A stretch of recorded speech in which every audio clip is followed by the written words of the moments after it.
Hello, everyone. This is Chris Adams. Thank you so much for joining us for this session of on taxpayer receipt. We periodically do learning opportunities here at Balancing Act, and we're very excited to show you taxpayer receipt. Just recently, we've done a new software release that makes it very easy to do taxpayer receipt and to even do some customizations. What we've done is we've separated out the tax receipt module from the simulation so that they no longer have to be the same. And that's exciting, and we're happy to be able to show you today. So the thing I'd like to do first is to simply show you some of the types of information that goes into taxpayer receipt, and then we're going to actually take a look at one and create our own. So Balancing Act simulation and taxpayer receipt depend on having at least 4 types of information, 5 types for the simulation. But the first one is the category, and that's public safety in this instance. The second one is police. The third type of information, amount at the subcategory level. And then there's also more info at this blue info icon level, and that's what appears when somebody hits the blue info icon. So I'm going to go now to a live version of the software and give you a quick demo. So one of the more recent cities to go live with Balancing Act is Brighton, Colorado. It's not exactly a suburb, but it's not too far from Denver. It's northeast of town, and this is a picture of the city manager with a nice quote about why they believe in budget transparency and participation. And then this link takes you to a Balancing Act simulation, and this link takes you to their Balancing Act or their taxpayer receipt. So I'm going to click on that just to give you a quick demo. And it says, want a receipt for your city of Brighton taxes? Answer a few questions to find out how much you paid. Colorado, I think, is fairly typical in that it relies, municipalities rely mostly on sales tax and property tax. And so these questions that Brighton uses are intended to make an estimate, a personalized estimate of how much sales tax and property tax that a resident pays to Brighton for Brighton to use for services to residents. And so it starts out by asking your annual income, and then it also asks your age. We worked with an economist to develop a technique that uses the Bureau of Labor Statistics Consumer Expenditure Survey to say that somebody at a certain income, in this case, let's say $50,000 of income, and let's just say it's a 35-year-old person, that somebody with this amount of income has X amount of disposable income, and then a 35-year-old buys Y market basket of goods. And so, for example, a 35-year-old would probably buy more goods and services that are sales taxable than my 90-year-old father. So my 90-year-old father buys almost exclusively healthcare services at this point, whereas a 35-year-old would probably buy a whole lot more consumer products that would have a sales tax applied. And then this next question asks, what percentage of your shopping for goods and products do you do in Brighton? And so if you make a guesstimate of that, let's just say 80%. And this is because if you make your purchases for goods and products outside of Brighton, that sales tax isn't available to the city. So this is actually a very important one in terms of just sort of reinforcing to folks that that when you buy local, that you're helping your local community and your local city to pay for what it needs to have done. And then down here, it asks you own a home in Brighton. If you say yes, you're asked to enter your assessed value. And I haven't looked this up, but I think a typical assessed value for a home in Brighton would be about $18,000. And by the way, this info icon gives you a link to their website. This one goes to Adams County, and this one goes to Weld County, because Brighton is actually 2 counties.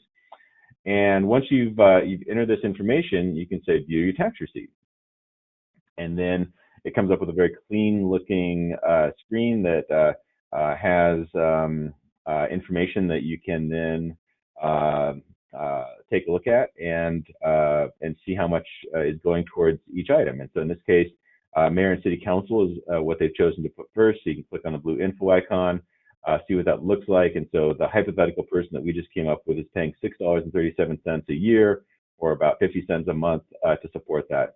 Same with legal, administration. I can click, I believe this is the city manager. Yes, it's city manager and executive administration team. So once again, not very much. And then you scroll down and you start to see where, there's a little bit more money that's going to things like facilities and general services. Public safety is almost always the largest. Streets and fleet, that's usually a large one. Parks and Rec is often a very large one. And then you can see just the other things as well.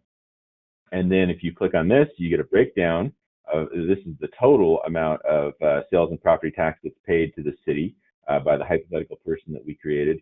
If you click on this, you can see that most of that was sales tax, and about a fourth of it was property tax.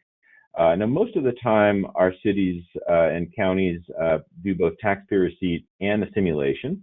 And so in this case, down here, it says, are these the right priorities? And then it says, try an interactive simulation to make your own budget and share it with public officials. So if you click on that, it then takes you to Balancing Act taxpayer receipt. And this is the subject of a different webinar, so I'm not going to bother with that right now. So let's go to my Sandbox account and just get a sense of what it looks like to create a taxpayer receipt. So I'm going to go ahead and so that when you log into to Balancing Act, you typically start at the dashboard. And like I said, this is just a Sandbox account for me. So it gives you some basic information about how many people have used your site, average time on the site, taxpayer receipt visits, and simulation submissions, and then it just gives you a bunch of stuff. But like I said, this is just my sample account, so it's not populated.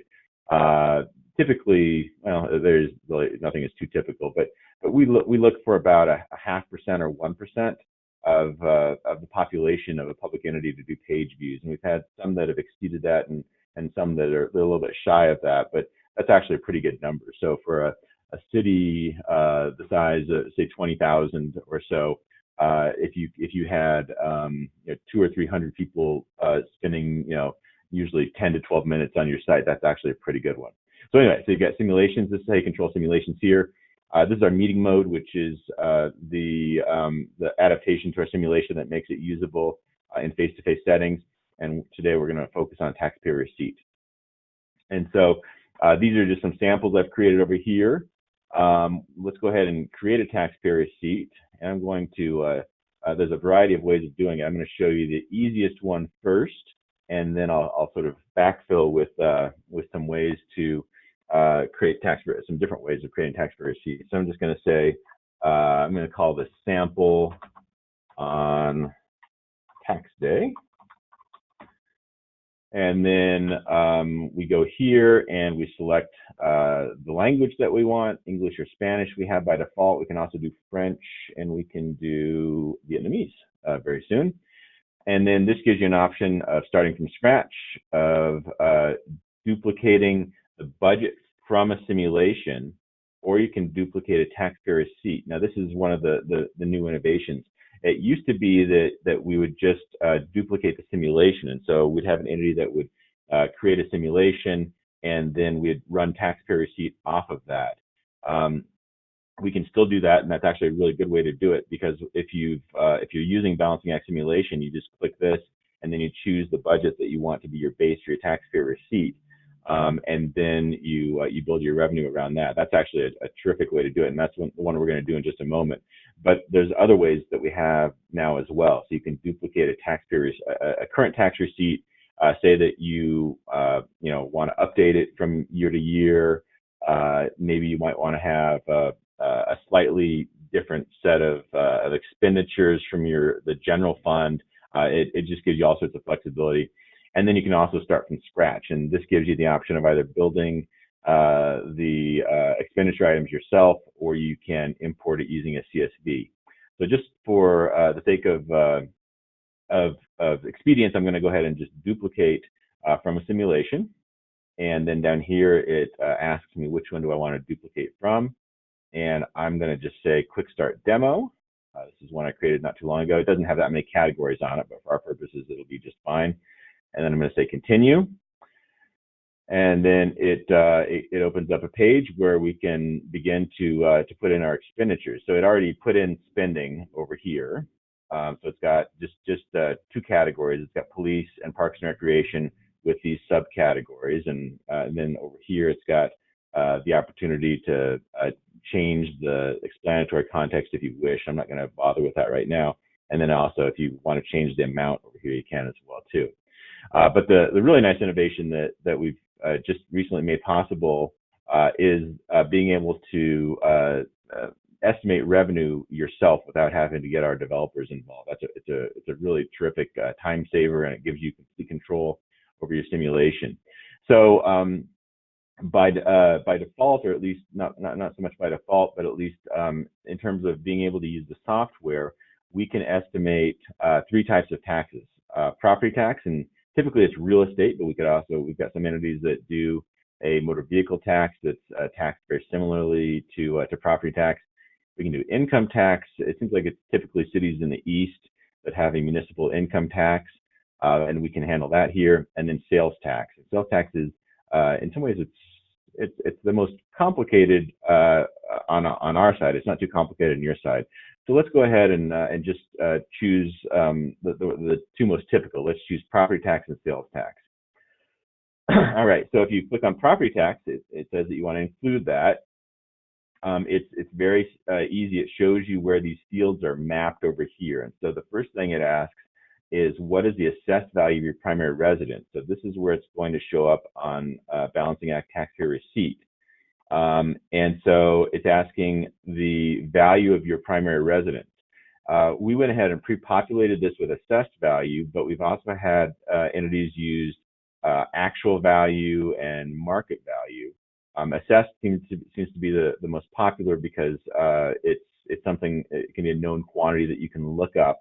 And so I'm going to go ahead and just leave it as assessed. But if you wanted to use a different type of valuation, you can.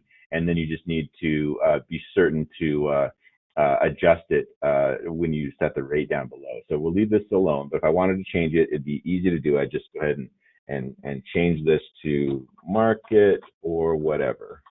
But I'm going to go ahead and put assessed back in. And then you click out of it and it saves. And then the next one, I know that this might take you a little bit longer to do because you want to be precise about it, is to set the multiplier. So if you're using assessed value, you simply put in your millage expressed as a decimal. And so there's an example down here, like if you have a mill levy of 80.7860, in that case you would enter this amount, which is just expressing it as a decimal, and you just plop it right in there. And then what it'll do is it'll take this value, the assessed value of the primary residence, multiply it times the mill value to get the amount of property tax paid. Now, if you were going to use market value or actual value, you would need to you'd need to multiply two numbers together to get your multiplier. You need to take the product of your assessment rate and the mill levy. So the assessment rate would be the amount that you would multiply the actual value or the market value in order to get and times the mill levy in order to get a proper estimate of how much sales tax somebody's paying. So like I said, if you're using assessed value, it's easy. If you're using the other two, you need to come up with a multiplier that's usually the product of the assessment rate by the mill levy. Okay, and then this is using this information here, and then you need to set the context helper. So you've got assessed value of your primary residence, and then you've got this blue icon over here, and you need to fill this in with content.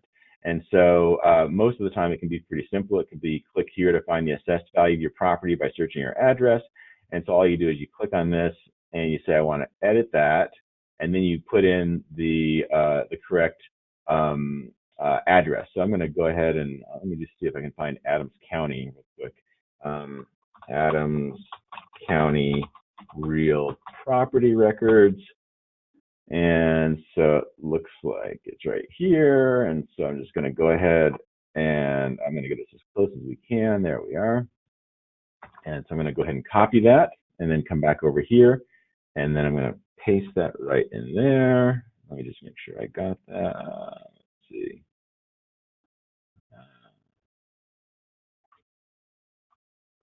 Okay. There we are. I think I got it pasted in there correctly. But if you're not using assessed value and you want to use actual value, that would typically also be found on the website. And then if you want to use market value, if you like, you can send people to Zillow so that they can get a estimate real quick. Okay, so now our property tax should be pretty much set up. And now let's take a look at sales tax. And so sales tax, it's complicated on the back end. Oh, and by the way, if anybody has any questions or comments, please go ahead and just go ahead and raise your hand. I'm delighted to take any. The next one is sales tax. And so if you, hang on, I've got a little bit of ruffling around, so I'm going to mute somebody. So sales tax, you go ahead and just put in the rate. Now, the important thing here is that you're not collecting and using sales tax for every entity that levies the sales tax. So in many cases, the state would also have a sales tax. And so sometimes people think, well, the rate that people pay at the cash register is 7 or 8%, and so that's what I should put here. What we'd encourage you to do is to only be accountable for the revenue that comes to you, to your local government, to be used for purposes of your local government. So let's just say that might be 2.5%. That's not a too far outside the ballpark example. And then you get the option over here to apply the percentage spent to calculation. So most of our newer clients are applying this. So this is when you ask users what percentage of goods and services they purchase within your jurisdiction. So it's this question right here. We think it's a good question to ask, but we've had 2 or 3 that have felt like that might be confusing, or they had some idiosyncratic circumstances where they didn't want to use that, and so you just click right here to turn that off. I'm going to leave it on for right now. And then we've gotten our revenue set up. We can take a look at spending and just sort of check that out real quick. We've already kind of looked at it, and I think it looks fine. These are just the amounts that would go on your budget. You can change those if you wish. And then you've got some settings that you can take a look at. You've got another opportunity to choose your language here if you wish. You can change that introductory text. So the default is answer a few questions to find out how much you paid.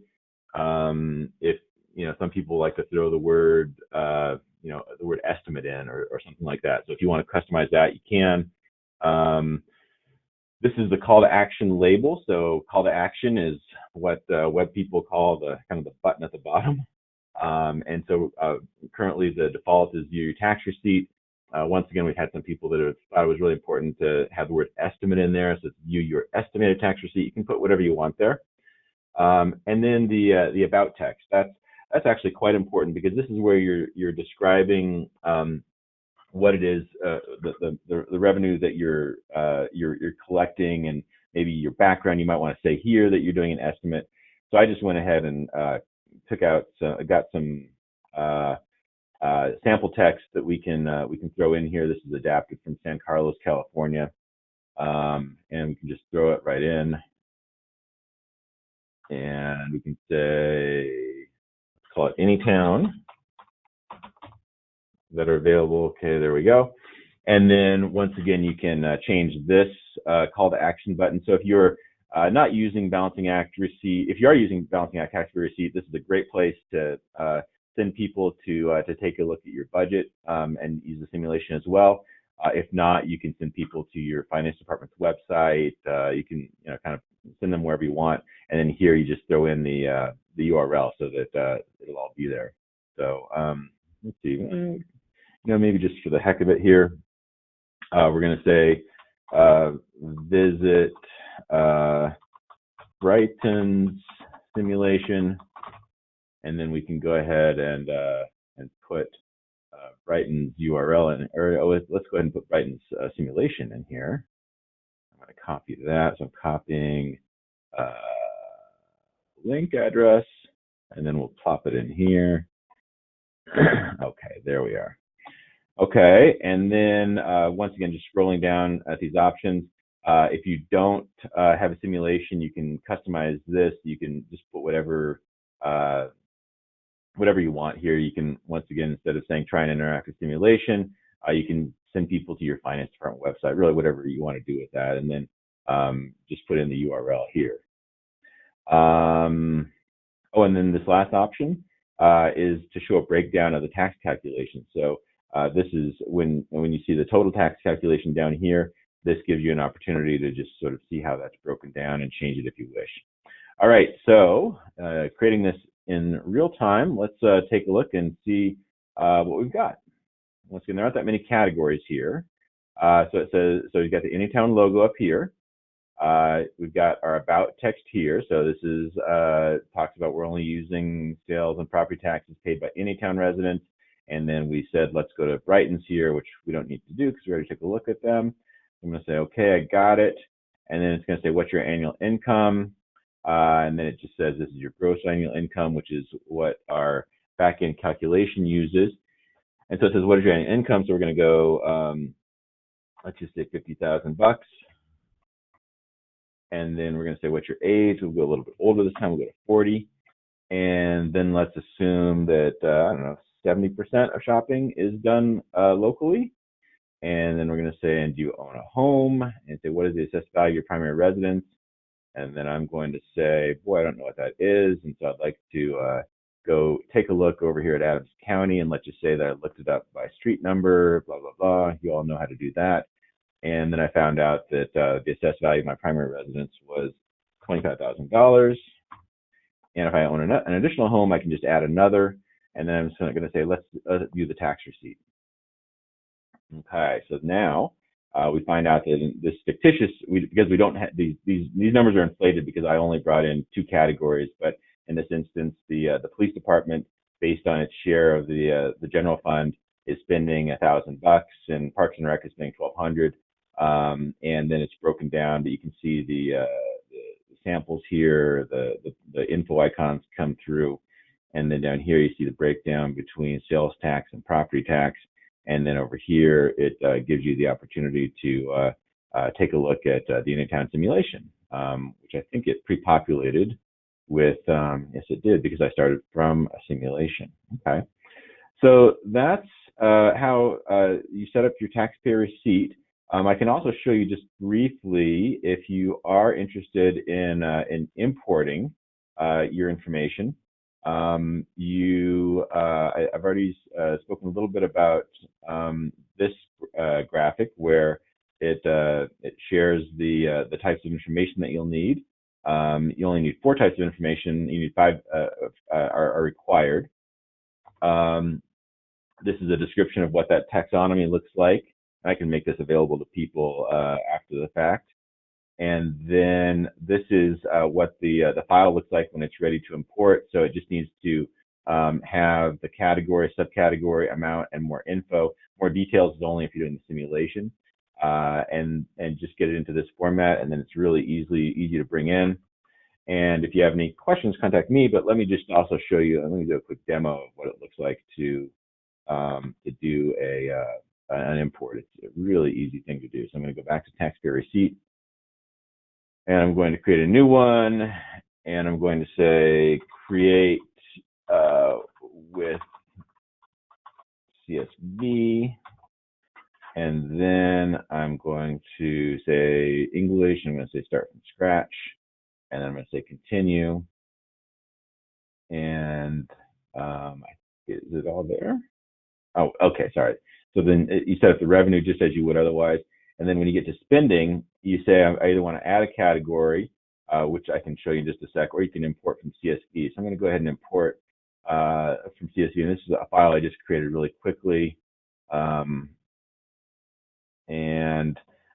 you can see that you've got cultural and you've got support services, economic development and planning. You can move things around really easy, like say that you want to have Let's just say you wanted to have police up top. You just pull this up like this.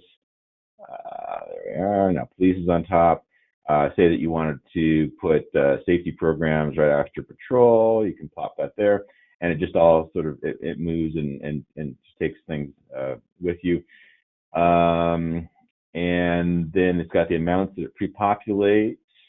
And then if we were going to build this whole thing out, we'd go over to revenue and put in whatever revenue is relevant, and then we could do a preview. But I'm not going to do that since I've already walked you all through that. So that's how you create a taxpayer receipt using the Balancing Act suite of software. It's not. I'm not going to say it's super duper easy, but for most of our budget and finance folks, this is information that they're quite conversant with and should be able to develop it without too much trouble. Once again, if you have any questions, we love to talk about our products and about how we can help and support people. So please don't hesitate to give a call. You can reach me at the number on the screen here, or you can just shoot an email to info@balancingact.com. So if you have any questions, raise your hand, and if not, I'm going to go ahead and cut everybody loose on April 17th, which is tax day for 2018. All right, everyone, thanks so much. Please be in touch if you have any questions. Bye.